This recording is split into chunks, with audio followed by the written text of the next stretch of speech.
నిండైన నీలం రంగుతో ఎంత బాగున్నాయండి ఈ పూలు. మా ఇంటి దగ్గర గుళ్ళో అలంకరించడానికి తెచ్చారండి ఈ పూలు. నేను చిన్న కొమ్మ అడిగి తీసుకున్నాను, ఎందుకంటే ఈ బ్లూ కలర్ ఆల్మండా కొమ్మలతో కూడా చాలా సులువుగా పెరుగుతుంది అన్నారండి.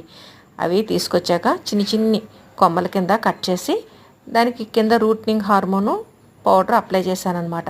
మనకి పౌడర్ లేదనుకోండి, అలోవెరా చిన్న కొమ్మ తుంచి అది కూడా మనం కింద అప్లై చేసుకోవచ్చు. ఆ మొదలకి కొంచెం అలోవెరా జెల్ రాసేసండి మనం నాటుకోవచ్చు. ట్రైకోడర్మా విరిడి, సూడోమోనాస్, వ్యామో ఉన్నాయండి, ఇంట్లో ఉన్నాయి కదా అని అవి కూడా సాయిల్కి మనకి మంచి పోషకాలు అందిస్తాయని అవి కూడా పెట్టాను నేను ఇక్కడ. వేసేసండి మొత్తం నేలంతా గులబరిచేసి మనం కొంచెం క్రాస్గా పాతాలండి నాటినప్పుడు.